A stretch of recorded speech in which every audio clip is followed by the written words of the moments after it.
All right, everyone, get settled, get settled. Day 2 of ClarityCon. Yesterday was so fantastic that I felt like I've become friends with each and every one of you. So I decided I'm not wearing a suit. I'm amongst friends. It's Friday, right? I got to tell you, one of my favorite moments of this morning was watching one of you walk in, I don't know where you're at, with a 4-pack of Red Bull and a Yeti cup. Now that, my friends, is my spirit animal right there, ready for a full day of learning. Actually, half day of learning, and it's Friday. So, good morning. Welcome back. I'm Rebecca Helterbrand. I have the pleasure of working at Clarity Child Guidance Center. I hope you enjoyed Dr. Steinberg yesterday. I learned so much from him, didn't y'all? Big round of applause. And then all those amazing breakout sessions, and then Randy Silverman at lunch. What a heart she had for sharing her family's journey. And I don't know who it was that came to ask the question, and you made the comment that we learn a lot from books, but it's when people authentically share their human experiences that connects us all. That was the whole purpose of that luncheon yesterday, and we are just thrilled that it came off that way. So just like yesterday, we're going to provide CEUs, the certificates, right after this session and after your next breakout session. So same process as yesterday. If you haven't visited those exhibitors yet, you should. These are great organizations, all invested in one form or fashion in the system of care for kids, adolescents, and adults needing mental health services. They're in the lobby. If you haven't gotten those 15 signatures on your passport, you can still do that. We're going to do drawings for free registrations to ClarityCon. In fact, we're going to do one right now. And so I have my trusted friend here, Beth Confer. She's going to stir it with a stick, her hand, and she is going to ethically draw one. And I'm just going to announce the name of whoever she picks. I'm not looking. We're not looking. Okay. And then we're going to pray I can read the handwriting. So we've got Laura Angelo. Laura Angelo, you are winner, chicken dinner. Winner, chicken dinner. So Laura, if you will take this to one of our esteemed ClarityCon team members, they will get you ready to go for next year. Perfect. And we'll draw another one tomorrow. So very exciting, get those in. Okay. So again, surveys to complete after each session today. You exchange those after the session for your certificate. For those of you that are looking for your doctoral licensure, you're going to be looking for the green sheets. So everyone else can use the white sheets on the tables. Doctoral level is using the green sheets to exchange for your certificate. Now, I'd like to thank some very important folks that made this conference possible. Many of you know that Clarity Child Guidance Center is a nonprofit. So as a nonprofit, we do a lot of fundraising. But the goal of this conference is not to make money. The goal of this conference is to give you all the gift of education. And the only way we can do that is through caring sponsors. So I'd like to start with our keynote presentation sponsors, the Greehey Family Foundation, New Star Energy, and Methodist Healthcare Ministries of South Texas. Woo! And we'd like to thank our presenting title and lunch sponsors for yesterday's excellent lunch with Randy Silverman. Thank you, Community Bible Church, and everyone's favorite grocery store, H-E-B. A full listing of all the wonderful sponsors that made this possible, including the scholarships that many of you are using right now, is in your syllabus.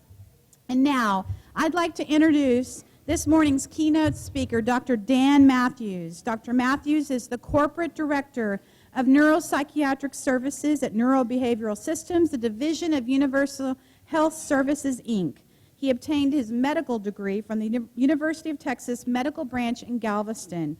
Dr. Matthews specializes in child and adolescent neuropsychiatry. He has published widely on topics relating to the assessment and treatment of pathologically aggressive youth.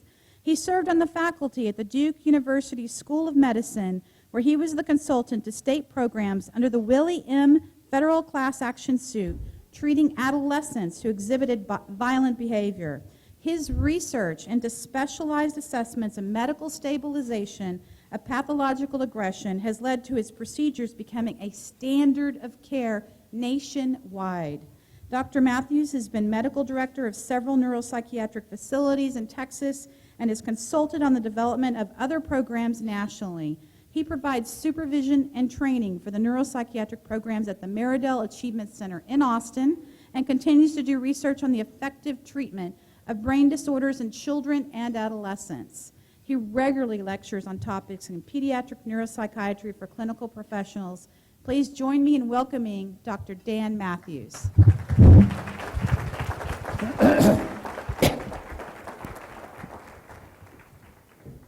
Thank you very much. Yes, I think basically my entire career of well over 30 years has been impulsive explosive aggression. And the work that I did at Duke when I was on the faculty there found the answers to that. It was in conjunction with the pediatric neurology department at Harvard, and we developed a mapping system, an electrophysiologic mapping system that allowed us to look at deep brain difficulties without actually penetrating the brain, which is a good thing, you know. Some of my staff would have loved to have these brains penetrated, but it's okay. Oh, okay. That okay? That better? Okay, I didn't want to hurt anyone's ears. I can get pretty loud. We'll take that away. Okay, that way I don't have an echo. All right, so basically what we're going to talk about today is a new diagnosis in DSM-5, disruptive mood dysregulation disorder, which will henceforth be DMDD, okay, because I don't want to have to keep saying that over and over again. It is a mood disorder. It is recognized in the ICD-10, came out in 2013 in the DSM-5, and the research that I'll be talking about is really, part of it is we do outcome studies on every patient that we treat, and we follow them at 1 month, 6 months, and a year. The outcome studies, so that you have a frame of reference, essentially the medications they went out on are listed in terms of dosage, frequency, etc. at the top, and then there's a question, if anything has changed, please put this information in the next rank, and then below that, the reason for the change, which is either side effects, inadequate effectiveness, or physician choice. So basically, 85% of the time, if it's changed from what we had them stabilized on, it's physician's choice. It's not that it's ineffective, it's not that there are side effects, and it's not refusal by the patient or the family. So we do great efforts to educate people that are receiving the patients about what we're doing, why we use these medications, because they're different, and what the effectiveness is, how they work, etc. And we actually mail out to physicians receiving the patients a folder which actually has research references, our research, other people's research, and as a result, we have managed to decrease the non-compliance, which is changing the medication, to probably less than 20%, where originally it was 50-50 whether they would stay on it or not. And when we talk about the outcome studies, which I will show you, and we've been doing them since 1991, and they've been peer-reviewed and published over and over again. And so basically, we don't try to publish them all the time because my colleagues at the American Neuropsychiatric Association get a little bored with that because the outcomes are almost always the same. But it's a comparison between leaving the medications that the patient was stabilized on at discharge in place or not, and the differences in outcome. So we'll talk about that. Disruptive mood dysregulation disorder we will also talk about in terms of behavioral management as well as medication management. These individuals, just to get a grasp of it, the amygdala is a fight or flight system. It's in the limbic system of the emotional brain. It is constantly surveying everything and making decisions of what is a threat, what is not a threat, do you fight, do you flee, In rabbits, they can also freeze, but that doesn't work well for them. If they're threatened and they freeze, that's not good. But anyway, in these individuals, their fight or flight system is about the same level as if they were actually deployed in Afghanistan. It's 4 to 6 times baseline, what it should be, and that's at no stimuli other than just click, click, or flash, flash. It's not, scary faces, angry faces, anything like that you can certainly generate a big response from these individuals on functional MRI. But essentially, at that level, they are hyper alert, hyper focused, constantly feeling a threat. They don't know why they feel a threat, but they constantly feel threatened. And in many circumstances, they have been abused, and other things have happened that they would feel threatened in certain circumstances, but it's exacerbated. And with the DMDD, basically, they have two things that are critical. One is excessive fight or flight system at baseline. The other is inadequate brakes to control it, a dysfunction in the frontal lobes, which is the feedback system to stop the expression of the aggression, is inadequate. So you need to address both of those, and I'll show you what that looks like in terms of neurophysiology and so forth. I'll keep it where all of us, including myself, can understand this. But basically, it's very straightforward, and with that, we will begin, okay?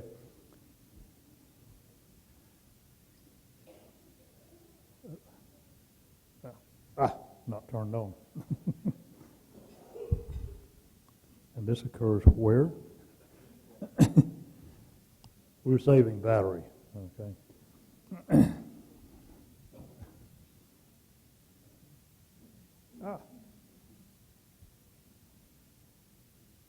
There.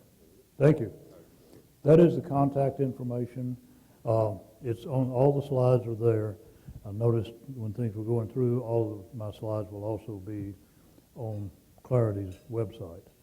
And you can access the real pretty colors instead of just the black and white. But you got something to take notes on that makes sense.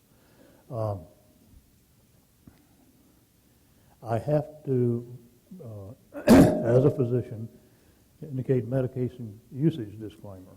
There are 2 medications that you will hear about in treatment today that are not approved by the FDA for use in children for explosive aggression. Be aware, however, that other than 2 of the antipsychotics that are used massively, only those 2 are actually approved for use in children by the FDA for aggression. That would be Abilify and Risperidone. And just for aggression in autism, nothing else. So we in child psychiatry, now there have been laws passed that say you have to, if you find something, you also have to apply that in children, and you have to do the same research to get it approved. In the past, what we would do is just translate, okay, that works in adults, so we'll try it in children that look the same.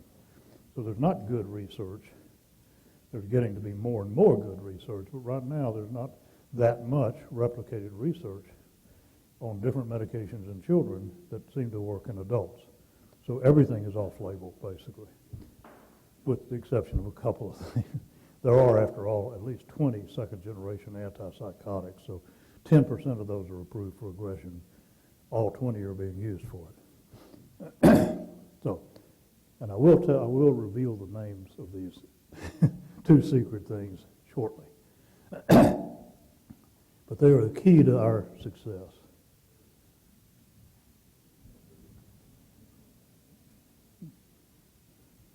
Okay. Disruptive mood dysregulation, I said it again, but that's it. I'm really going to stay with the DMDD. We can save probably 15 minutes of this talk if we don't say that over and over. How does it compare to severe mood dysregulation, which is actually a research diagnosis from NIMH severe mood disorders group? So it's not a DSM diagnosis, but it's the same thing in adults. Because once you turn 18, you're out of you're cured. Just like once you turn 18, now you can be a borderline. Once you're 18, you no longer can be DMDD because that's a childhood diagnosis, which is part of it. And I don't want to be too disparaging of DSM, but it's done by committees. Just be aware. As you see some of these diagnostic criteria, You got 20 guys sitting around, or men and women, depending on how long they've been doing this. But bottom line is, for instance, one of the criteria for DMDD is that they have to have had, on average, 3 explosive rage episodes a week for a year. Now, how many of these parents are going to be, that's 1, that's 2, well, you can't make the diagnosis until you can't treat them for that diagnosis. And if the parents survive while they're doing this and don't repress it totally because they're so traumatized by it, you're never going to get those numbers. And I know how it works because I sat on some of those committees and I quit doing it because it's kind of a kumbaya thing. I think it should be 5. I think it should be 1. How about 2, 4, 3? Hey, we're going to have beer, okay? And sing kumbaya. We solved one more problem. There's no science to it. It's just, can we all just get along? Well, we can get along with 3, except the rest of us out here is trying to get that count from somebody. And it can't start until 6, so that you've ruled out the normal temper tantrums, but it has to be diagnosed before 10. So you got 4 years in there to diagnose them while nobody's counting 3 a week, 3 a week, 3 a week, you know. And it's just, so it's good. It's difficult. You can apply these things retrospectively, but you're never going to have that documentation of 3 times a week for a year. It just, I don't know why they thought of that, other than they just didn't want the diagnosis used. However, retrospective research that we will talk about has actually found applying in mental health consumers, children, not the general population, but those who are actually in treatment for mental health disorders, as opposed to the previous 4% who were bipolar disorder, 3 of each that 4% are DMDD. So bipolar is back down to 1%, where it was before all this started. There was a 40-fold increase in the last 10, 15 years in the diagnosis of childhood bipolar disorder. Excuse me. So I will show you, all of these references are in the back. That's why that's such a big packet, because there's probably 17 pages of references. And that'll keep you entertained for quite some period of time, or nauseated, or whatever. But bottom line is, it is well referenced. And we will be talking about the neuropathology. Yes, all children are irritable at times. When you don't let them have what they want, they're irritable. We as adults are irritable if we don't get what we want. We can cover it up a little bit more, but the kind of snotty look on the face is kind of a giveaway that I'm not happy. Temper outbursts 3 times a week, almost daily for a year. Again, irritable, angry moods. So they're just basically saying until 1 year after 6 that you have all this documentation, you can't make this diagnosis. Now, on the other hand, you can make childhood bipolar diagnosis without any episodic changes in irritability. So, it's all, and it's not even, never made the official diagnostic categories. They do clearly have trouble in multiple settings, and as we mentioned, there's an age range, but when it can't happen, and once it does, you got to hurry, because you can do it retrospectively. Was it still going on after 6? Most of the time, it's been going on since 3, 4, 5. You just can't count those years. At least the ones that we see, who have, when you look at these outcome studies, be aware they have had 3.5 previous incarcerations or hospitalizations for aggression before we see them, which we do not require. It just kind of works out that way. And that's been true for the last 25 years.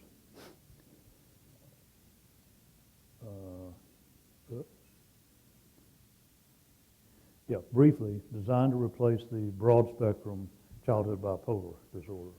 And this was a conscious decision on the part, because various people have already published. Labenluft, whose name you'll see over and over, who is the head of severe mood disorders, says that there is no such thing as childhood bipolar disorder without episodic irritability. So you can't make chronic episodic unless you just turned your back and you didn't see it right then. Then you turned around and there it was. No, that's episodic. the 10-year period, 94 to 2003, there was a 40-fold increase in bipolar disorder in children. Now, other than bubonic plague in the distant past, mankind has never been struck by that severe an epidemic of something. And it's not viral, and it's not bacterial, it's not fungal, it's diagnostic, basically. So now we're going to go back down to where it used to be. And I'll show you some of the genetic studies, some of the other things that indicate, why these two things are so different. Because the neuropathology is totally different. The neurological reactions are totally different. The family history of genetics are totally different. The brain mapping, in the other brain mapping besides ours, is totally different between bipolar and these. So they're two different things, not one lump. The key piece, and I won't repeat this over and over in the slides, but basically they're not classic. They show non-episodic chronic irritability, not constant, but virtually constant. They have frontal lobe dysfunction, which leaves them popping off all the time because they have poor brakes and they've got something pushing on them all the time. And they have problems with concentration, they have problems with impulse control, and they have problems with controlling an excessively reactive amygdala with feedback. And basically, we're going to be doing some research with UT, looking at on some of our kids with tractography, do the white matter tracts have deficiencies, or is it just the dopamine receptors in the frontal lobes? I think probably there's going to be some of both, because that's the cable wiring. It's sort of like, if there's broken pieces in your cable, then you got to get Time Warner or somebody out there and fix it.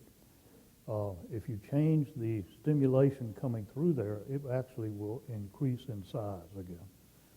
That's known as, essentially a genetic alteration, an increase in actual work of that particular gene, because now there's a demand. We need more receptors. You have inadequate D4 receptors. And then when you start stimulating, then you run out of receptors. And then you get a sort of an epigenetic effect.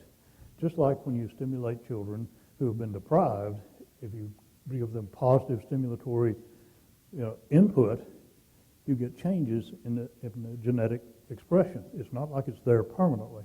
When I trained, basically, I trained in neurology, child neurology, psychiatry, child psychiatry, and I was also trained in psychoanalysis because I was trained in the late 60s and early 70s. Not that I show that, but hey, I've had work done, okay? Really just replacing 2 knees and a hip and a few things like that. But, so in essence, we have to get away from the idea that back then, because we had to rotate on neurosurgery, we had to teach neuroanatomy in addition to all the other things we were doing, because they insisted that we knew brains inside out from what we knew at that point. And so in essence, we've got to recognize, because back then it was like, if you lose the function of something, you're done. It can't be changed. It can be changed. There's stem cells constantly being produced by the hippocampus, particularly in other areas of the brain as well, that go to different areas, and they are showing up as a ubiquitously available cell. And then they fill in, because that's how you change in child and adolescent times. As we get older, we change sort of not so positively. We start going backwards, but at that point they're shifting, and they say, we don't really need this bunch of this function anymore. We're going to take this away, and we're going to do this instead. It's like, except for brilliant individuals, you don't try to teach algebra in the 2nd or 3rd grade because they don't have the capability to do that.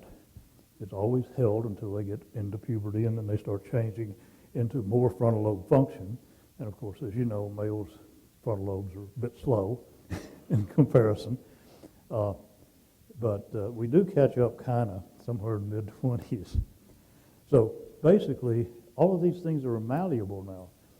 So even the vulnerabilities that you bring to the table, if you're treating them the right way, stimulating them the right way, putting them in a situation where they now are functioning the way they should, even though it's artificial, at some point about 50% of these people go to normal and they can come off the medication. That does not happen in bipolar.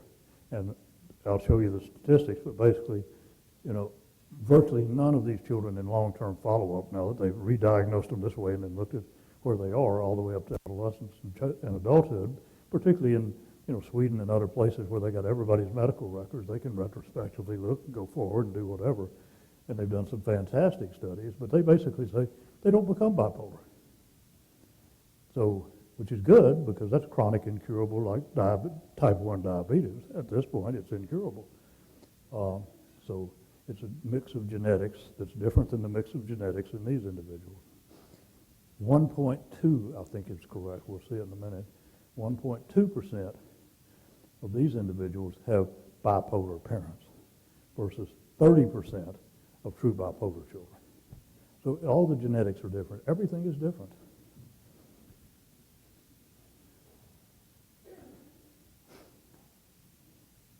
Okay. Essentially, again, not to beat it, but it's non-episodic versus episodic. There's no psychosis involved in this. This is Dickstein and Levenluft in 2012.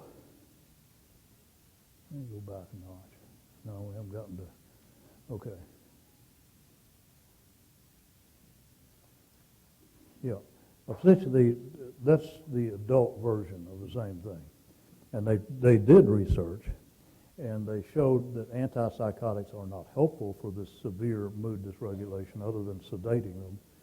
And so they do not recommend it. It's chronic, severe, childhood onset, and so forth. But basically, the severe episodic irritability is symptomatic of a manic phase if it's episodic. If it's not, then it's not manic. So you don't get credit. Yes, sir?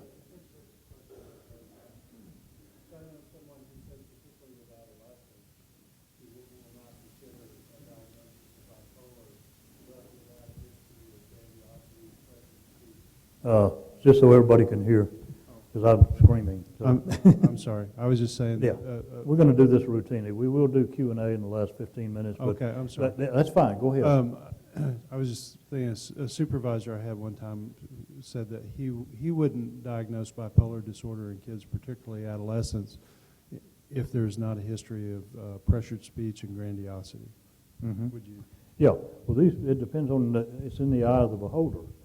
Pressured speech, when some kids running around raising hell and griping and everything else, could be pressured speech. It's putting pressure on me, bothering me. There's a difference in the terms of the pressure. And so all of those, hey, just real quickly, most all psychiatric diagnoses are in the eye of the beholder, okay? We proposed that in DSM-3, 4, 4TR, and 5, why don't you diagnose this as limbic dysmodulation disorder? Because that's what it is. You have an emotional brain that is out of control and there's no modulators. Then you know what you're going to treat. Otherwise, right now, basically, from the NIMH has come the research diagnostic criteria, which is really a neuropsychiatric approach. Essentially, I do not want to fund any longer treatment of paranoid schizophrenia. There are 10 symptoms. Which one do you want to treat? And if you pick one, and I don't care if you're sure they qualify, but I want you to know, I want to know what that symptom is that is disabling, which frequently, as you know, crosses over numerous diagnoses. And then I want you to map the brain. I want you to propose to me where in the brain you think this symptom is being generated. Because it's not coming from the liver, folks, okay? It's coming from the brain.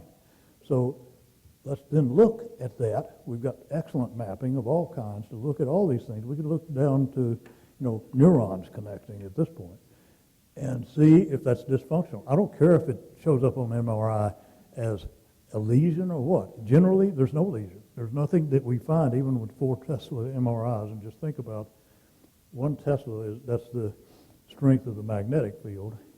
One that can pull your teeth out is about 4 Teslas if you got any braces on or anything else. But those things cost about $1 million a Tesla. And you can look down to the cellular level with them. But at some point you get so much information it becomes confusing. It's sort of like when you put, 128 electrodes in a net on somebody. They're not that far apart. So, at some point, the gain is really not worth it because you're just looking at a jumble of information. So basically, we need to map it, show that it's dysfunctional. Now, tell me a chemical / drug that you think is going to improve that dysfunction. And then apply said chemical to the individual, measure the symptom. If the symptom improves, you're halfway there. Now remap it and see if the actual dysfunction has been improved. Now we can go looking at the genetics that we think might be doing this. Now we can look at primary or secondary prevention versus tertiary prevention, which most of us get because, the train wreck is already done. You're just trying to save what pieces you can. So anyway, that's the approach that needs to be done. Because we've spent, according to the people at NIMH, we've spent billions of dollars doing all kinds of research, and we can't replicate each other's stuff. Just like with ADHD. You get one group that finds that there's excessive abnormalities in dopamine D4 genetics in the frontal lobe, or not in the frontal lobe in ADHD generically. Others find D2 abnormalities, and the difference is that the D4 is abnormal in the frontal lobes. The D2 is abnormal in the hippocampus, which is the attentional system. And you got 5 symptoms each that are attentional or impulse control, concentration, etc. And so somebody gets more of this, somebody gets more of that, somebody gets equal amounts. It means that their hippocampus and their frontal lobes are not functioning. But they can't replicate each other, so you can't get replicated research because you don't have to keep a list of which 5 you use. You need to pick 5 that are frontal lobe and then test. Somebody else needs to pick 5 that are going to be attentional, hippocampal, and test, not some mishmash of the two. And it's just, they've never been forced to do it, so it's now, the funding's just not going to be there unless you do it. Okay, back to DM. I can see this one better. I'm not ignoring people there. I'm paying attention over there, but I have to lean out further to see that one.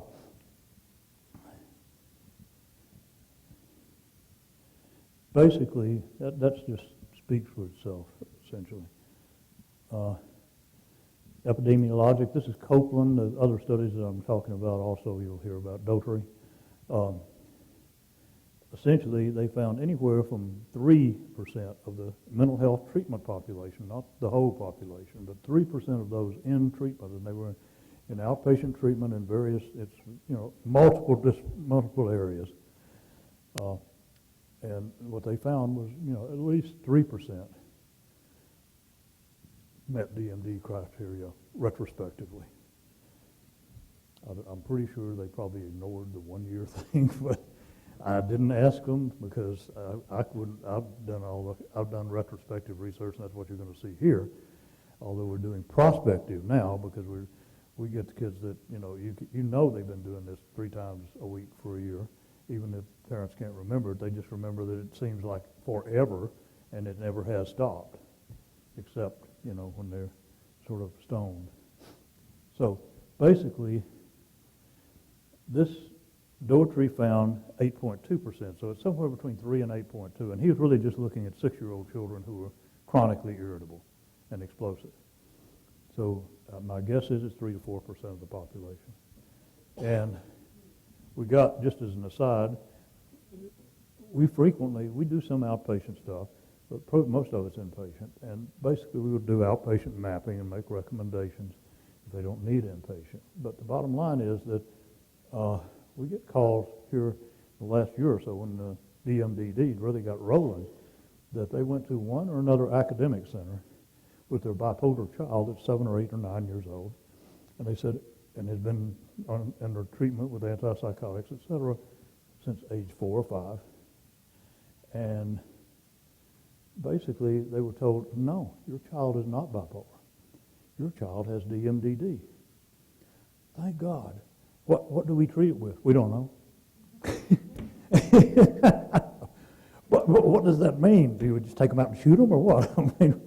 So we were going to call, what can you do? I said, well, if they're DMDD, we'll map them, we'll show this, and then we'll refer them back to the academic center. Well, they went back to the academic center, and they said, we don't agree with that. So we haven't heard of those medications being used. So bottom line, then, they may find a psychiatrist in the community, and we know who's who all over the country in terms of who's compliant and who's not, because we get the names as they send back the information. And that allows us then to give them other choices within the community, depending on their payor. And the payors want to know who's on our panel that actually does this, so we don't see Johnny every other 6 months back in the hospital again. It's not altruistic on the part of the payer, it's financial. Doesn't make sense to be paying over and over again. So,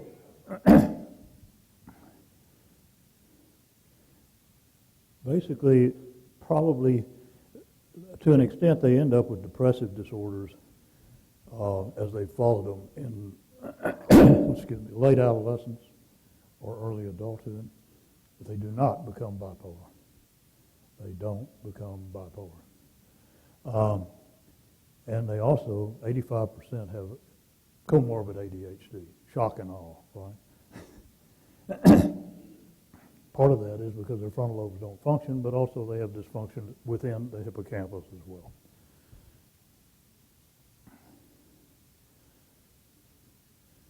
So here we have all the different findings of different researchers, all of which are listed there. So you end up with kind of a 4.44%, somewhere between the extremes. Many coexisting.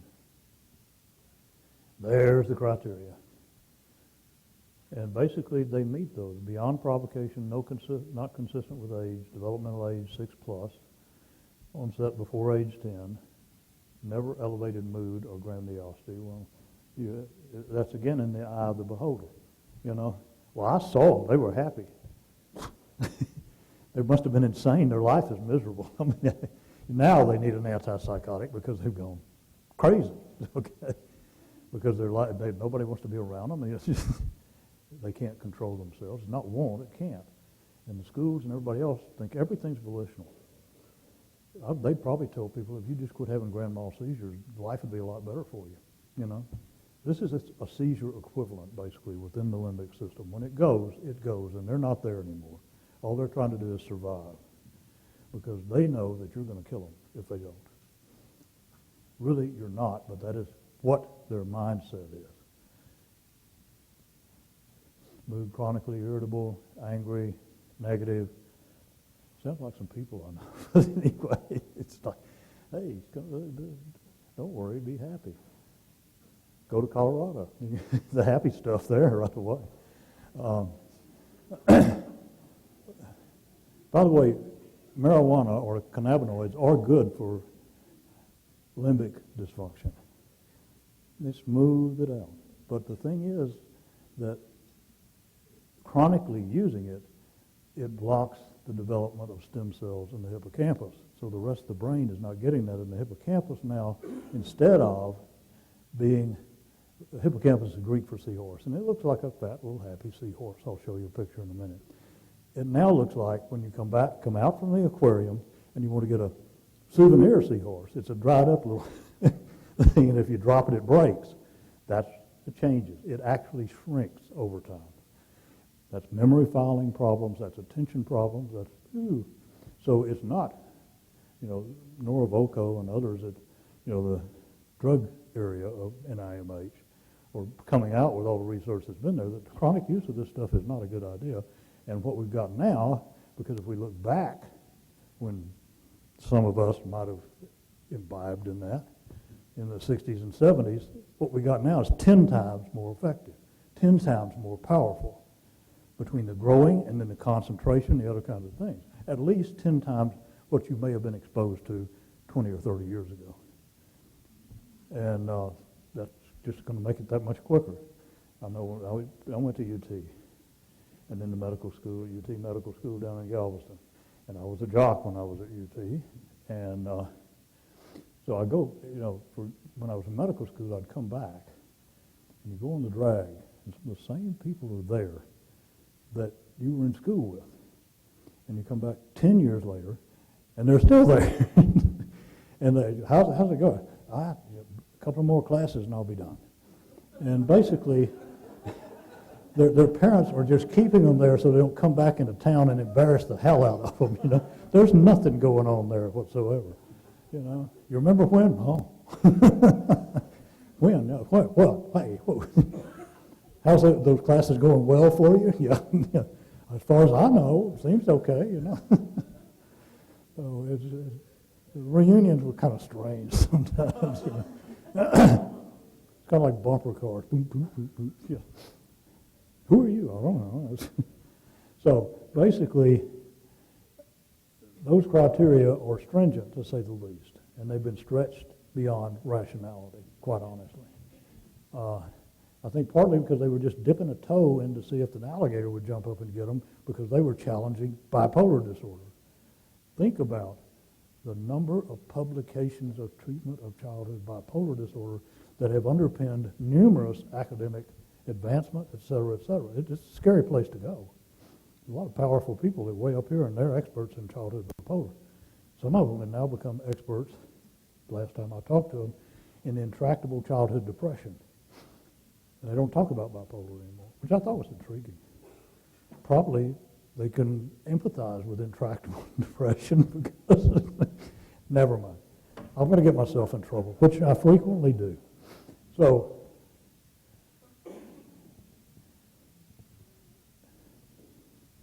I got to go this way. I can see it better. I need to see what I'm telling you guys about. I can make up all kinds of stuff, but it's probably better if I stick with it.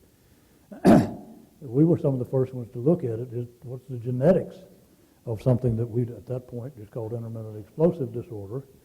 And again, we found D4 abnormalities and D2 abnormalities.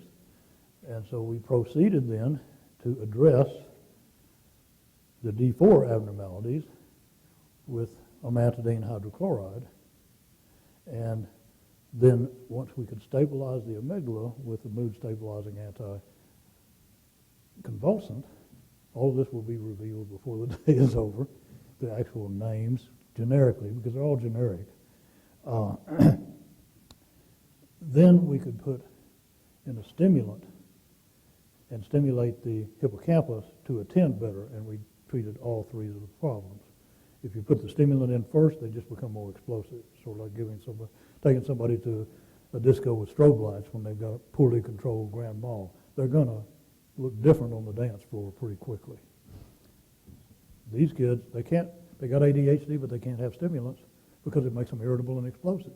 But it doesn't make the ADHD go away. They still have ADHD.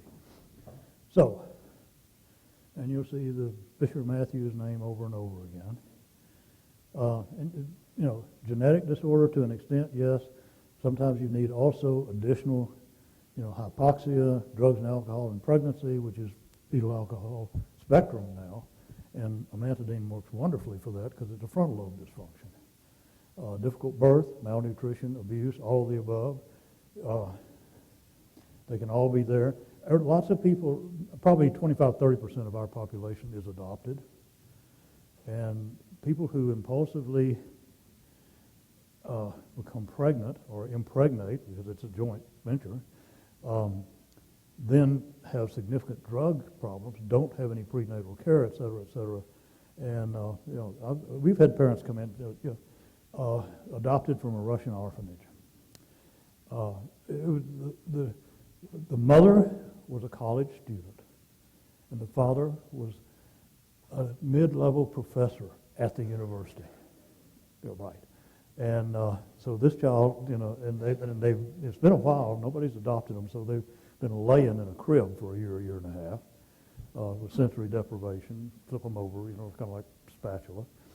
And if you just love them enough, it's going to be okay. Well, if you touch them to love them, they blow up. So you don't care about them. You're not touching them. Trust me, I care about them. I know what's going to happen if I touch them.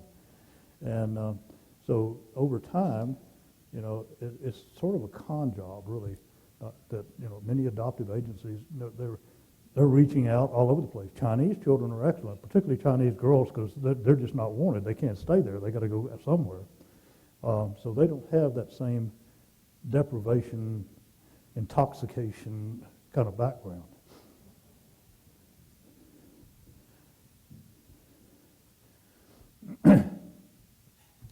Bipolar, this is some of the differences. Bipolar rates do not vary by gender, but chronic irritability, shock and awe, 66% male, 2/3 to 1/3 female.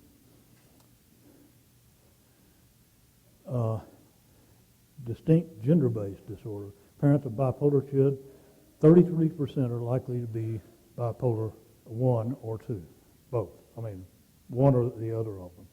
Of course, it's 2.7%, so it's 10 times, greater than 10 times more likely that they're going to have bipolar parents. So again, it looks like a genetic disorder.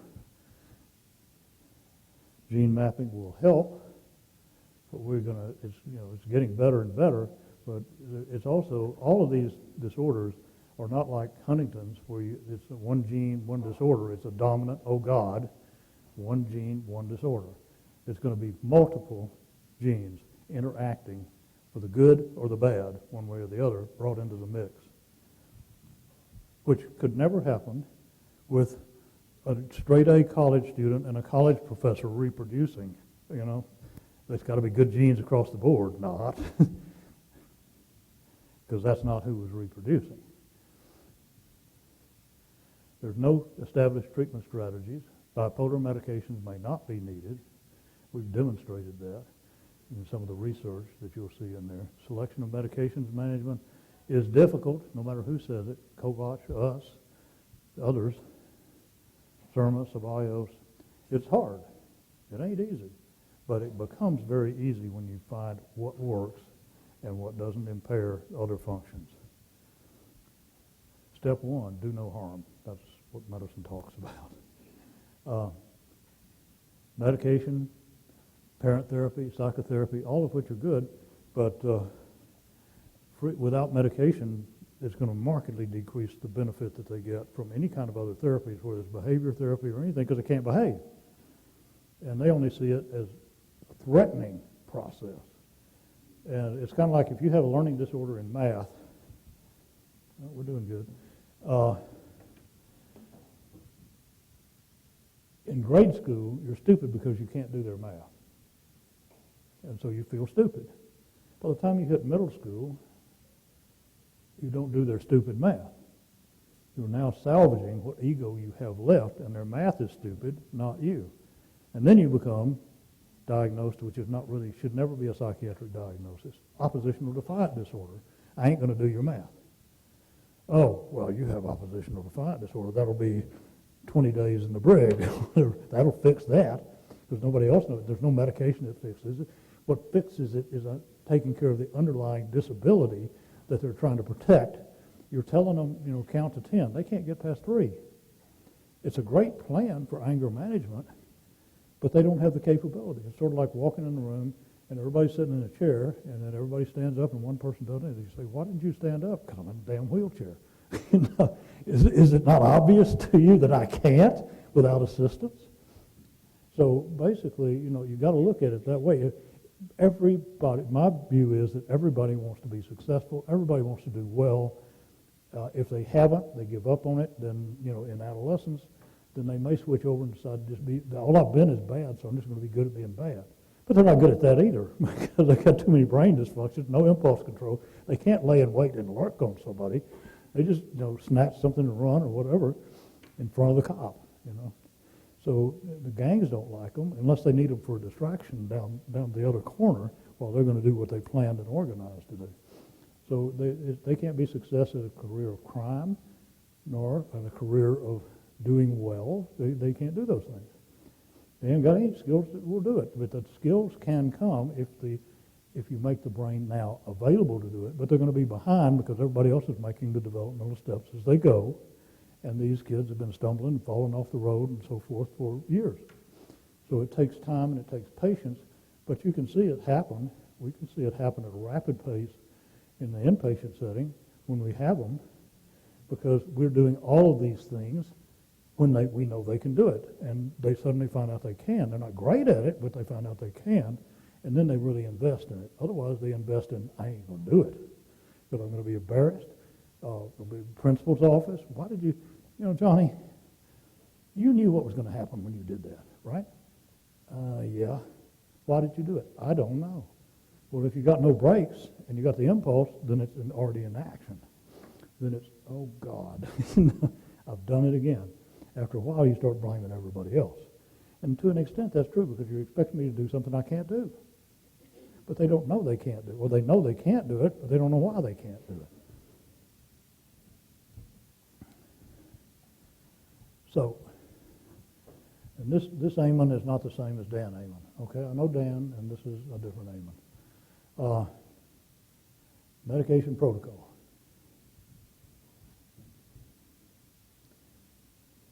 The neuropsychiatric approach basically shows neurophysiology is abnormal, symptoms come from these areas, we're going to treat this. And then you do that. You've got underlying basic evidence that these areas are dysfunctional, that you proposed would be dysfunctional to present this kind of picture. So it's a top-down, bottom-up approach. Bottom-up is this 800 horsepower engine that's running the amygdala, the fight or flight system, in the brain. And top-down is the brakes, which are not functioning. So we got to fix both. Fixing one helps, fixing the other one helps, but it doesn't give you 85-90% elimination of what's going on. This is an angry child. This child is frustrated by you're not letting them have something that they want or do what they want or whatever. But they're not going to blow up. You can see the cold eyes. I'm going to get you later. And I'm going to bring 3 of my friends, and we're going to jump you in the play yard, or we're going to jump you when you're going to your car, teacher. We're going to do something. We're going to get you. And then you'll learn that next time I get to do what I want to do. I can't fix that. That's just plain mean. I can show you in brain mapping what happens in the emotional brain with these individuals at rest. Their reactivity to just click, click, or flash, flash is 50% of the normal. They have, at the same time, if you do a startle reflex, you just episodically puff air in their eyes. They have a decreased startle reflex. They have decreased basal heart rate. But they're not slow. They just are decreased in reactivity. They have decreased feeling of pain. They are psychopaths. And that's a whole different thing. When I was at Duke, there were several psychologists that were evaluating on an outpatient basis, mind you, psychopaths, adult psychopaths. And they wanted to know, given my research, because they'd already done galvanic skin response, which basically is a lie detector test. You sweat under pressure or you don't. They don't sweat. They can pass lie detector tests because they don't feel any pressure. They don't feel anxiety. So, in essence, they want to know if we would look at the deep brain function of these individuals, proposing that their limbic system is underreactive. So I said, well, with this caveat, none of my people nor I will be known to any of these people because they're free range in the community. I think you guys are nuts, but you got a group and we're going to do them. Just say we've got another test we want to do, and they're fine with that because they're coming out of prison. I mean, it gives them a chance, you know. So basically what we found was 50% or less of the same responsivity. So, you know, basically, you know, this one would get me in trouble. Somebody said, what would you do to improve that? I'd do what they do. I'd make sure that they had X amount of cocaine every day, and we did blood levels to be sure that we were stimulating this area. Well, our kids, if you put them on cocaine, they just explode, you know, because it's enhancing that same reactivity. It's increasing it. So, no, I didn't publish that.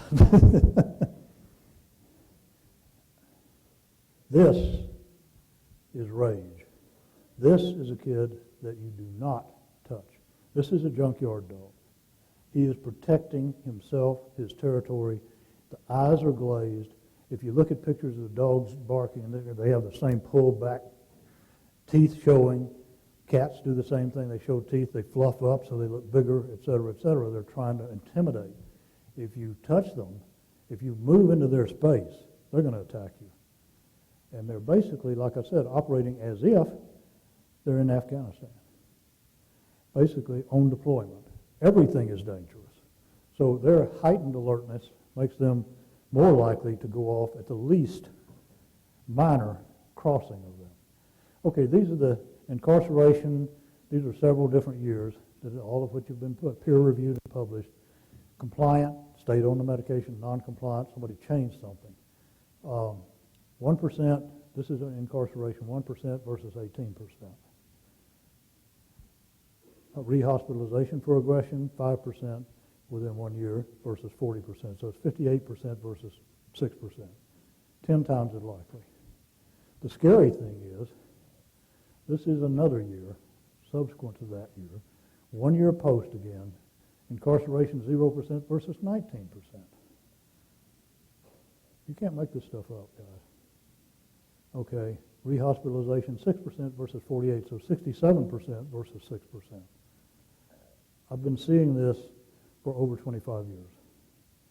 It repeats itself, that's part of why we don't publish it very often, about once every 5, 6 years, just to remind everybody, because it is, the neuropsychiatrists that, I'm a founding member of the ANPA, American Neuropsychiatric Association, look at that and say, yeah, well, of course, this is treating the underlying problem, and that isn't. But they still publish it just so, it's still out there somewhere. And it's always a different year, different group. We have data on several hundred patients every year. But it's, to me, it's actually, the thing is that the compliant group is consistently increasing and the non-compliant is decreasing, and it will reach a point where it's not going to be statistically significant between the two. At which point I'll be just happy as I can be, But I have seen a difference in results when we get more information to them. If you got somebody on amantadine is used, basically, it was used to treat Parkinsonism. It's a dopaminergic activity. It's also been used in children to treat type A flu and prevent type A flu. There's been resistance to the type A flu. It's developed resistance to it. But people will say that, the doctor said, well, what do you got them on amantadine for? It's not flu season. They must have just forgotten to take them off. And it's gone. All right, brain. Basically, 3 key pieces. And I don't think that'll go from here, but I'll go back both sides as I walk back and forth. Just don't let me get so distracted that I fall off, okay? I tend to really get into brains. All right. Basically, what you're looking at here, this bluish purple is the hippocampus, which is Greek for seahorse. This area is the amygdala, which is Greek for almond. That's the fight or flight system. Both of these generate emotions. They're very intimately connected, as you will see. Need one in the middle, and then we can all share. But I guess nobody wants to share. Okay, so basically,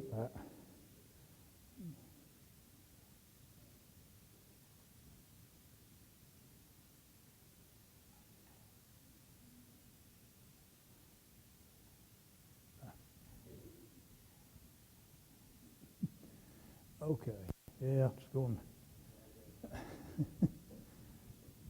You can see it all at one time here.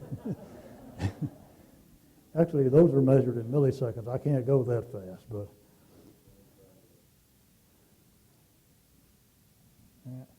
we're still going the wrong way. I need to go back. Okay, all right. Stop. Okay, all right. I got it. I'm just having way too much fun, and hopefully nobody's about to have a seizure with this, okay?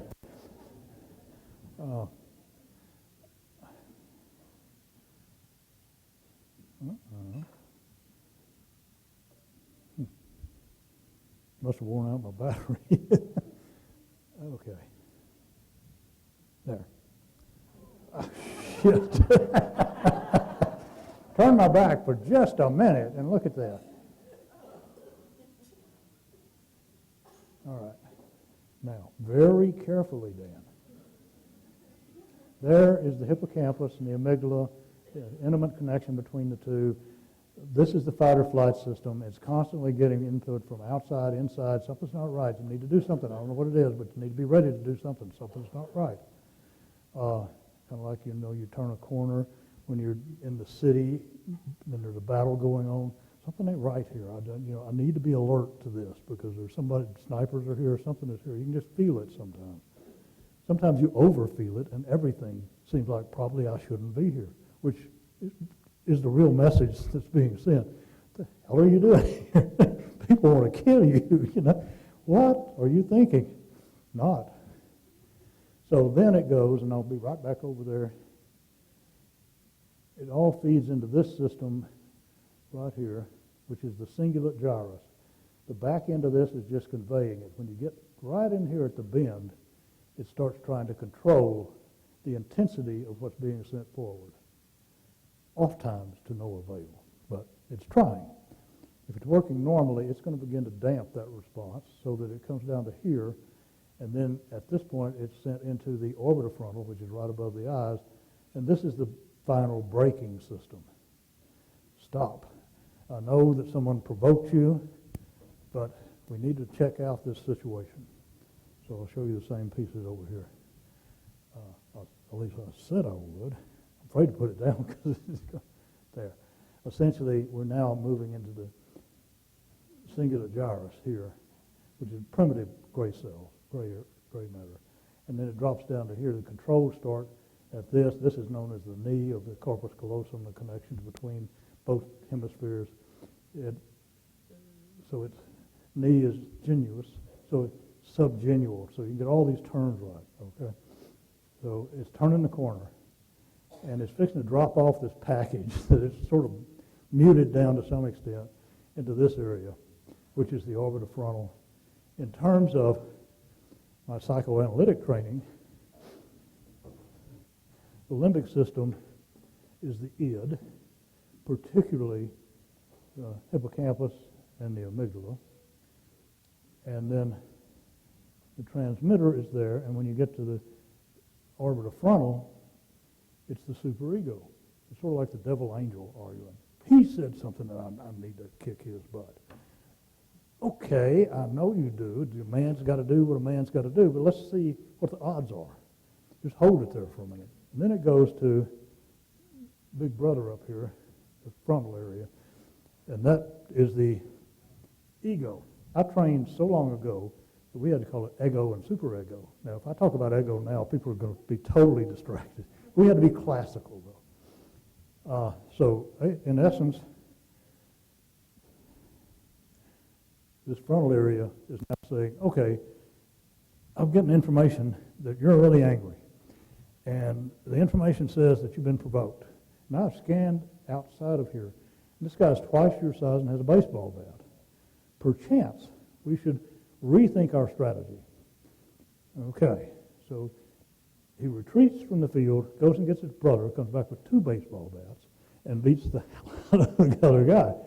Otherwise, if he just goes in there because there's too much saying, you got to do something now, and not enough whoa, at that point, he gets hit between the eyes with the baseball bat.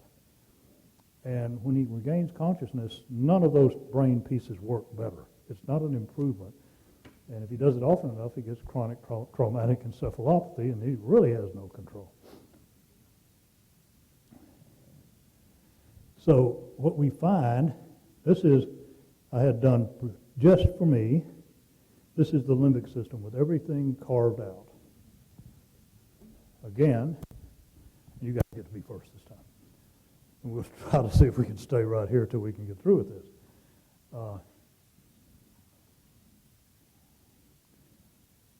Okay, all right. So this is the hippocampus, this is the cingulate gyrus, and this is the genuine. And right here we've taken the orbitofrontal off, and these are the olfactory nerves.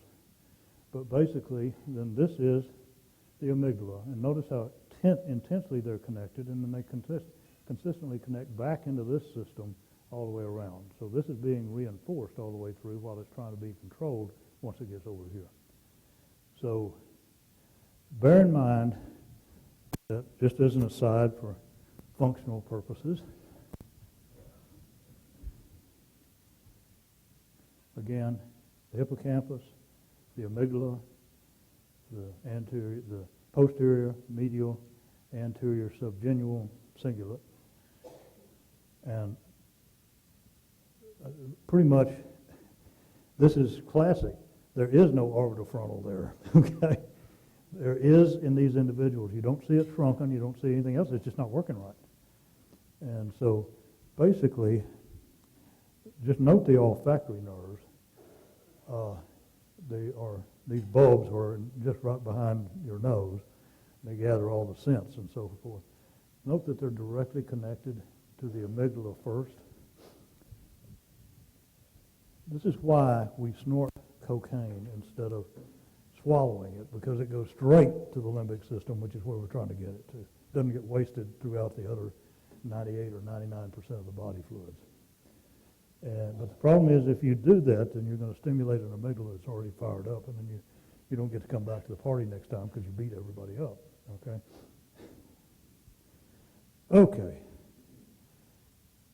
This is what the caps look like. This is basically one of the people that's been set up to have a cognitrace, which is a complex EEG with evoked potentials. It's 32 leads, not 128. We don't need that many. And this is an auditory evoked response. We're looking at 32 of these on each electrode. We know which electrode it is. This is a 15-year-old right-handed male. Basically, we have male, female, right-handed, left-handed, age ranges all the way from infancy now, because the guys at Harvard have continued to go all the way back to infancy with normal groups, and all the way up to age 80. After age 80, we give up. Yes, ma'am. We're going to need a microphone somewhere. It is part of it is a QEEG. We do, yeah. It's just additional testing on top of that. QEEG and the spectral analysis are useful, but they're not particularly useful for us because they're not that different in these individuals compared to the norm. And we kind of look at everything. We look at spectral analysis. We look at, sides, what's different here, there, and elsewhere. Look at the EEG at the same time. And then we do the evoked potentials. And the evoked potentials really are what show us what's going on. Because with the evoked potentials, we're looking now in this half-second period of time, 0 to 500 milliseconds, basically the brainstem, and then we're moving right on up through to the frontal lobes. So we know from other research, depth electrode studies, magnetoencephalogram studies, where every bit of this is being generated within the brain. So we can look deep in the brain from brainstem to cortex without putting depth electrodes in there or getting a $3 million magnetoencephalogram, which you can't roll around all over the place anyway, because it's a combination MRI and EEG. But basically, and I'm coming back over there, what we see, the red is normal, the black is one of our patients. This is with less than 2 standard deviations difference. Here, at a quarter of a second, everything goes, as they would say in East Texas, to hell in a handbasket. Basically, we're going positive instead of negative. If you turn it over the other way, it's still significantly more reactivity. It's delayed because it's already too much and can't go as fast. And then it comes back down to baseline. This is indicative of amygdala hyperreactivity at rest, just like when you go to the doctor and they take out their little rubber hammer and they hit you on the elbows and the knees, and you've got deep tendon reflexes. If you're relaxed, you'll have a 1+, 2+, 3+. If you engage your frontal lobes, it's not going to move. It's just going to hit you hard. And pretty soon you're wrestling on the floor. There's no relationship left at all. You were trying to be passive aggressive, and he's going to make that leg move. So basically,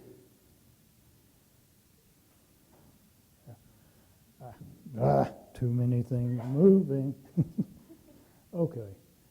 So in essence, this is 500 milliseconds.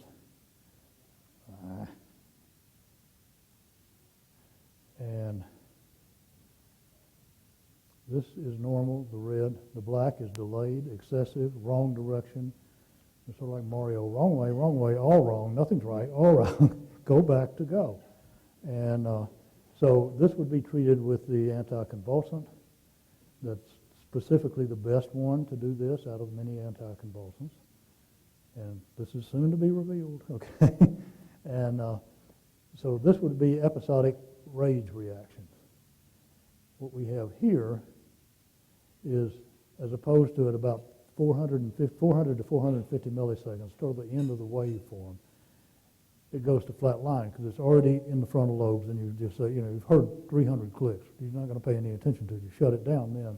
But the automatic obligatory responses, like the knee jerk, are back in here. So they're still going to happen. You're not putting controls on yet. The first 0.4 of a second, you're not controlling, you're just reacting, and then you start controlling. This patient, at 400 milliseconds, loses total control, and it goes up to here. I call that the Energizer Bunny. If you follow it out for another half second, it will not get back down to here. They cannot damp that response. So they have inadequate damping capability and excessive emotional reactivity. Not a good combination. So what you do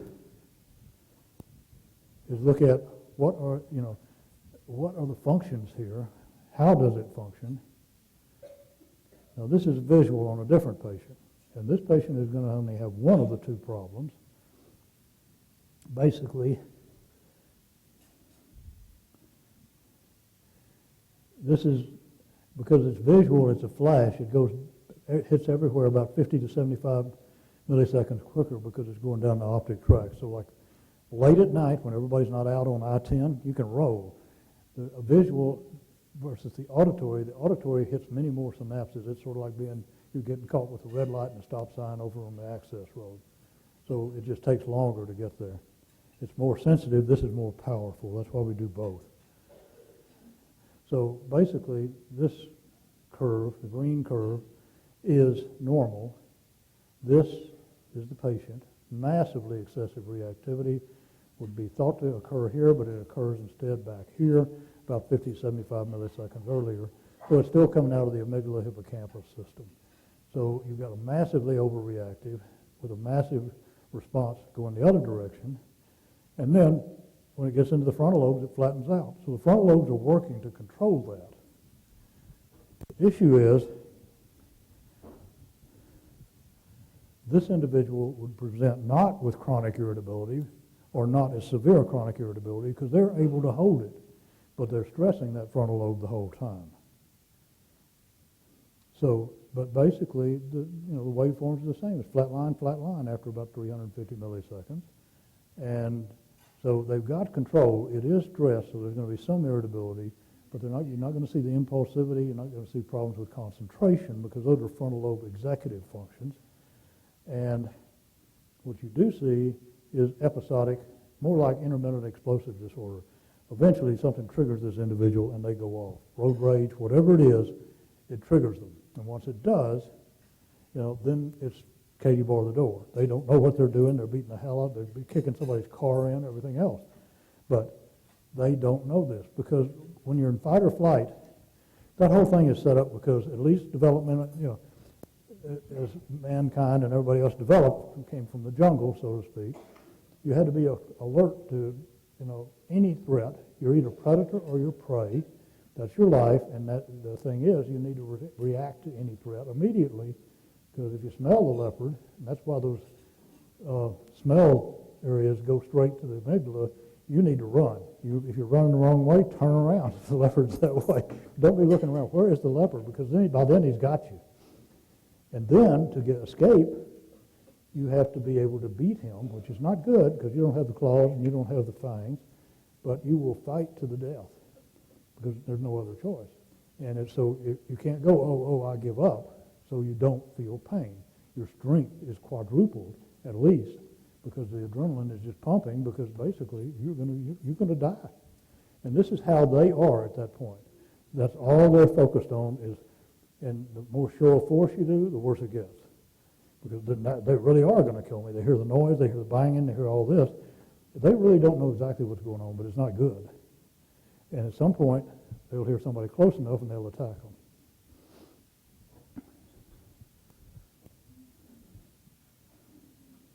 This is basically a P300. This time we're going, they got earphones on, we're going click, click, clack. It's a cognitive evoked potential. Their job is to, when they hear the oddball, punch a button. And essentially what happens is, in that, normally that will produce a third positive wave at 300 milliseconds coming out of the hippocampus directly. As shown,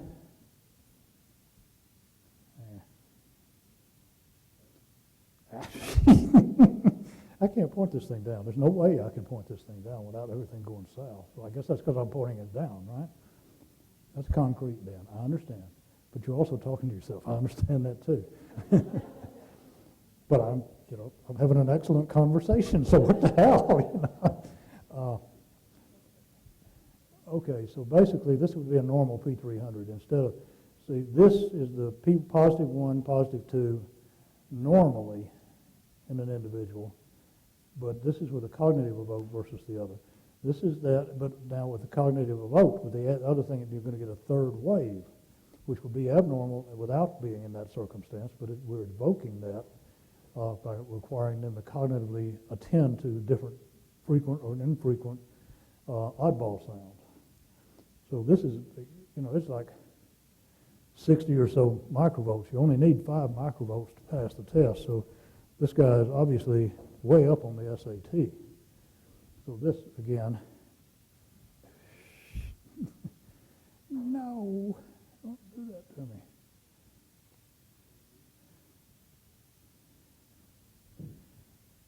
This is normal. At 300 milliseconds, you get the start of this massive positive wave, electrically positive wave. This is P2, P1, P2, and nobody home. There's 0 microvolts. This is 67 microvolts. So basically, if you put this patient on a stimulant and repeat this study, if you got the dosage right, it will go from this to this. As soon as the stimulant washes out, it goes right back down to that. It's not curative, but that's why they get better attention on stimulants. Problem is stimulants overflow into the amygdala because they're so closely connected, so it cranks up the amygdala even further, sort of like putting nitrogen, doing nitro gas for your drag racer. It's going to get you there a whole lot faster, except it's probably just going to blow up. So anticonvulsants for limbic dysmodulation, amantadine hydrochloride, or the other choice is either clonidine or guanfacine, which are alpha adrenergic agonists. Okay, we're getting there. All right, we're going to be close. So psychosocial, psychoeducational, they can benefit from that once you get them on the right medication. Carbamazepine, oxcarbazepine. We use oxcarbazepine. Brand name is Trileptal. But basically, and carbamazepine is the second best, or essentially equivalent. It's Tegretol. Those are the two. These are the dosages, or blood level by weight, blood level or actual dosage by weight to titrate, milligrams per kilogram per day, or 25 to 35 micrograms per milliliter blood level to get 85-90% elimination of the explosiveness. And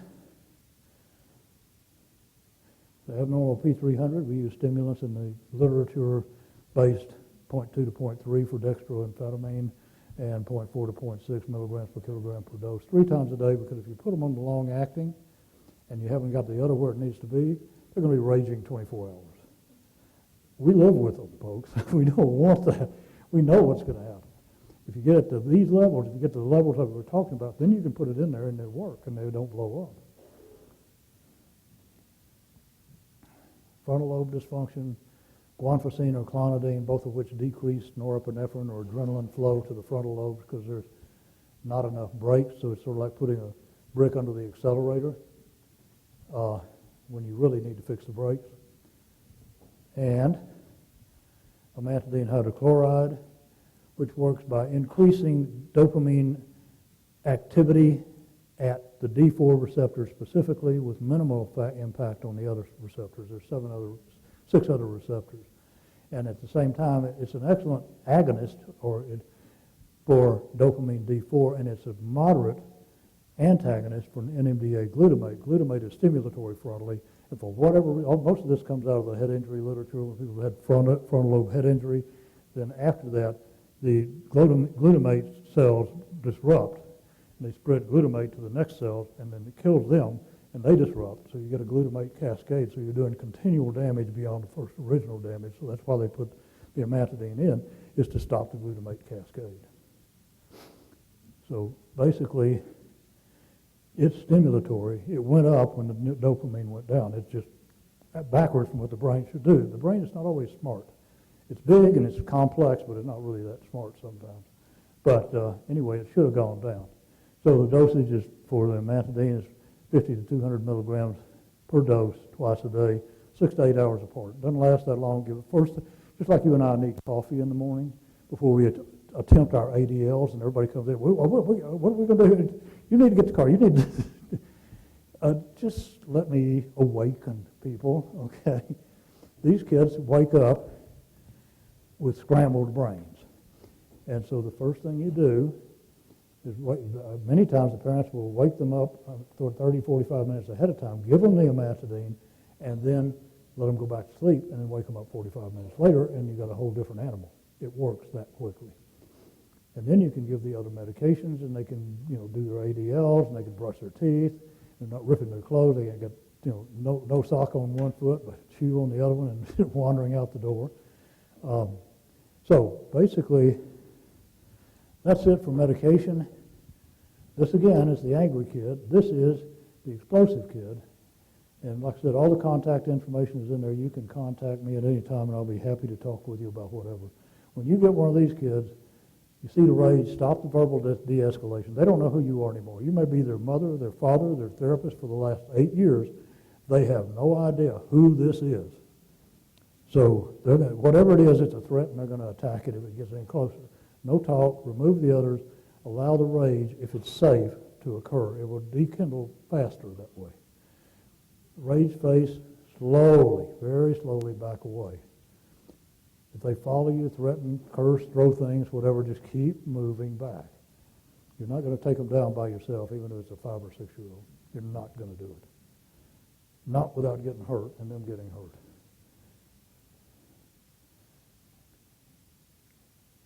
Remain non-threatening. That's not really usually difficult. If you've dealt with many of these kids, you're scared spitless. You're not a threat. You just want to run like hell. Don't approach or touch unless you do not hold unless you have to for their safety, in which case you're probably going to be holding for an hour until they're totally exhausted. And then they have very poor memory for what happened before, during, or after that because they're not registering anything in this executive system. It's been shut off. It's all about survival now. So we don't look. So when you, there's a thing, and I know it's somewhat controversial, but they're really not traumatized when you hold them because they're not there. When you debrief them and tell them what happened to them, that may be traumatic, but not when it's happening because, they're just trying to survive. They don't know how they got there, what happened, whatever, and they're exhausted and usually want to go to sleep. So, it's a different person than the person who has been traumatized and held and abused and so forth, but was aware of what was going on. That's not the case with these kids. They don't have a memory of it until you create it the next day by saying, this is the shirt that I had on yesterday that you tore the hell out of and so forth. Everybody, no, you're going to get punished. What'd I do? You did this. I'm sorry. That doesn't work. It doesn't change it.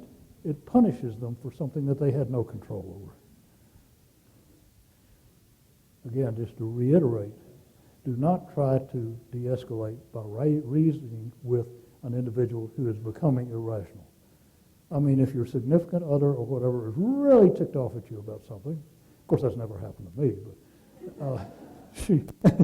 you don't try to say, no, wait a minute, darling, let's clarify this. You don't really want to do that. I want to cut your damn throat. No, really, that's ridiculous. You don't want to do that. Try me. So basically, you're not talking to somebody that's anywhere focused on getting you because you are a threat. Get everybody out there you can. It will subside faster if there's less stimulation. Cursing at you and threatening you is not going to hurt you. Sticks and stones will. And they don't get a weapon unless they just happen to stumble across one. The bad guys have got one hidden here and hidden there, and once it starts, then they're going to get you from behind while you're taking care of somebody else. These kids, unless they stumble over a chair, and then they'll pick it up and hit you with it. But they don't even see it. That's why they stumbled over it. Just realize they're not there. Okay, summary, it's a new diagnosis. You have all this information. Let's do Q&A. Can the moderators out there with the microphones circulate through the area? Actually, thank you, Dr. Matthews. Actually, if you have any question, if you can please come to the microphone here. It doesn't hurt because you're just not as narcissistic as I am. That's what it is. I have an attention deficit disorder. I can't get enough attention, but I get enough dosages that it helps me. On the other hand, my narcissism is essentially invulnerable. So if you all walked out of here, I would not be devastated. Not that. So if you got something else to do, don't feel badly about it. Okay. After all, I am a doctor. Good morning. Yes, ma'am. I'm wondering, since we know that the frontal lobe is very malleable, very plastic, Yes. and that it adjusts throughout childhood up through till the end of adolescence, why don't psychosocial interventions work just as well or better than medication? Basically, it depends on the degree, quite honestly. It's just like, deprived mice, you can give them a new enriched environment and it will change the genetic expression. These are so severe that unless you start the track differently, in other words, if you now give them, essentially, as I said, what happens is you have an epigenetic change, either with psychosocial, I'm not saying they don't, but it's basically they have to first be able to benefit from the psychosocial, and they can't. I mean, they can't process that well. They can't deal with emotions without exploding.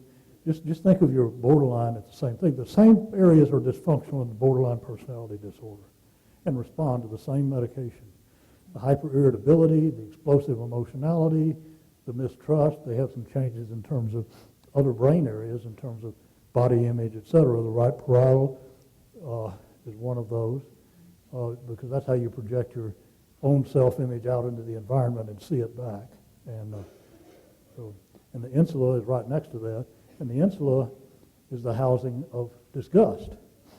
And you learn that when if you're an animal out in the woods and you eat something that's 3 days dead, you smelled it, but you didn't really know that this is not a good idea until you ate it. Then you threw up all over the place. And the next time you smell that smell, you get this huge, overwhelming disgust. Don't eat that. It's defensive. But the self-disgust is kind of hooked into that parietal dysfunction. So that's a whole different animal, so to speak. Thank you. But it can't be borderline in childhood or adolescence anyway, because you've got to turn 18, and then it's sort of like quinceanera or something, big coming out party. Now you are officially a borderline.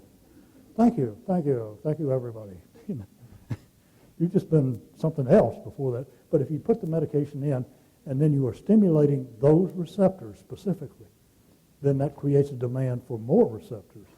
And then you get a change, at least theoretically, may make a change. And so it makes it faster. And then you can add the psychosocial in, which makes it even faster. So they're complementary. They're not one or the other. It's just sort of the rank order of what you need to do, 1 and 2. And it's like with the amantadine, you can get them where they need to be in 5 days. You just run it right up. We know right where it needs to go. It has virtually no side effects, no drug-drug interaction with the other medications. We avoid any untoward events by knowing what works with what. And then we're still doing psychosocial, we're doing cognitive behavioral therapy, we're doing anger management, we're doing the other things, but we don't challenge them with that until they can feel success. Everybody's tried those, and they can work, but we have to make it workable for this patient. Sort of like doing verbal psychotherapy, which is our strength, as opposed to with somebody who has no verbal memory after 30 minutes. Next time they come in, they can't. What did we talk about last time? Where were we? I don't know. No, you're being resistant. You got it in there somewhere. No, I don't know. And some of it can be filing. Some of it, that's why we do neuropsych testing on everybody. Is it because they can't file or they can't retrieve it after they file it? If so, we could give them one thing or the other.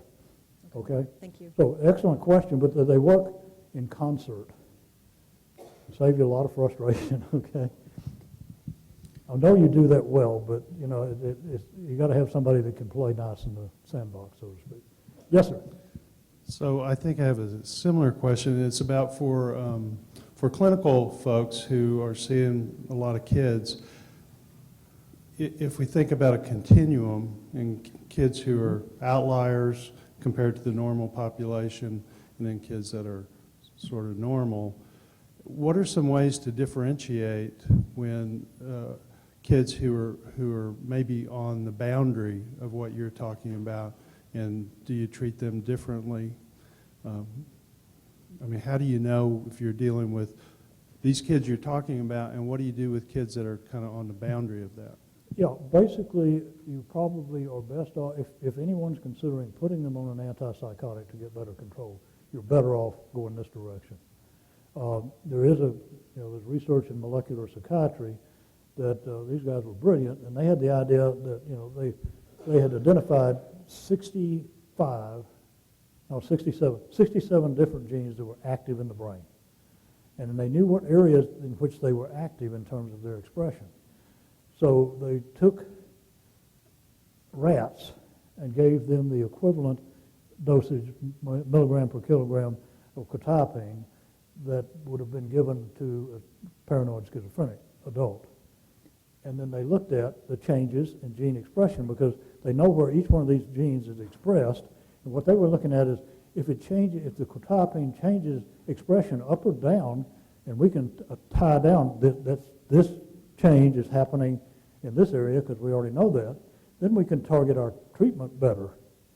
Fantastic. A very sophisticated study. Problem is it proved the null hypothesis, because 34 of the 67, every one of them, it changed the expression. All 67 genes went somewhere. 34 would decrease the expression.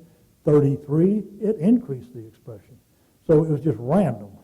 So they couldn't figure out what to target, what was changing anything, or if it was even changing the symptoms. They weren't worried about it. The rats were not schizophrenic. It was just, you change that, and there's arguments of rats about the same as people. Some people would argue yes, some people would argue no, but bottom line is they are a good example. So it's like, out of all of those, and exposing them to quetiapine, all they did was change the expression on every one of them, and that's adult rats. That's not developing brains. That's my concern. If you're going to do developing brains, and you start changing, it's supposed to go up and you suppress it, that's not good. Or if it's supposed to be suppressed while you're doing something else and it goes up, that's not good. But we don't know, because there's not been any research in that in terms of what it really does in a developing brain, which would not be, you couldn't directly do that anyway. I mean, that would be unethical. But it's a question, a real question. Who else? Anyone else? That's a good question. Where is the borderline, so to speak? But if you're thinking of medication for chronic irritability, et cetera, probably, if it hasn't fully blossomed, sometimes it doesn't fully blossom until pubescence. Ta-da. As we know, both estrogen and testosterone totally blow the brain up at this point, and it's making numerous changes.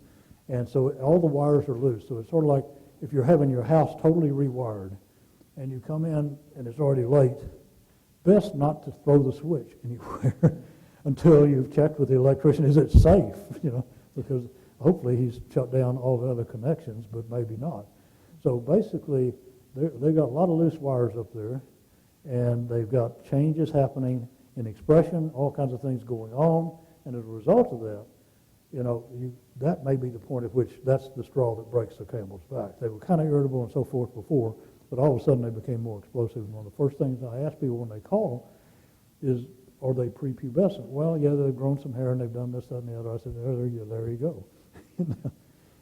Now we really need to look. So, yes. Yeah, what role, if any, do you see psychological testing having in the diagnosis of this, and also in understanding that kind of continuum that was just kind of I think basically the psychological testing is helpful in terms of designing therapies.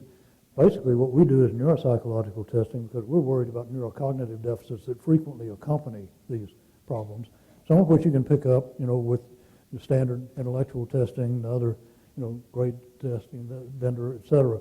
But if it's more complicated, then, a full battery of neuropsych helps us. And our patients are complicated. Trust me on that one.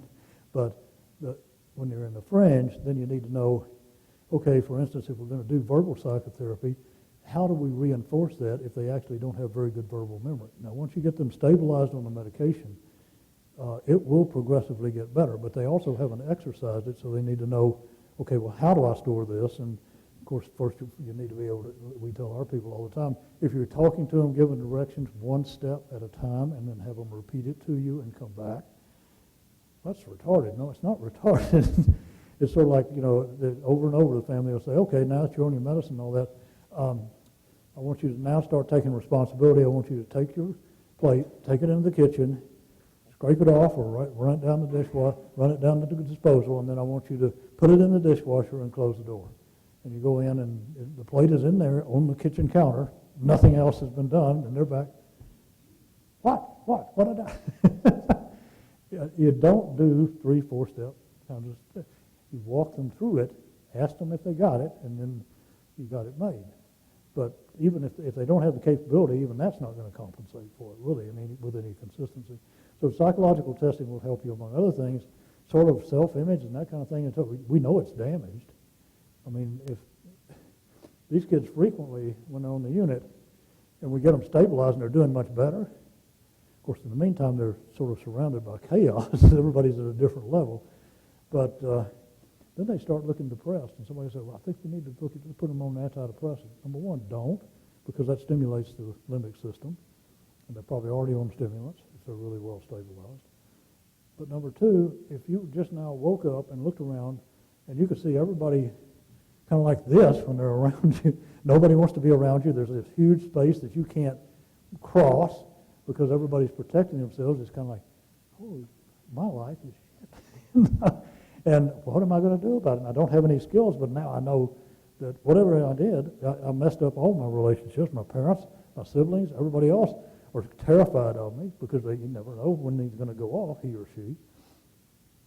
And so basically you start with, this is how it works.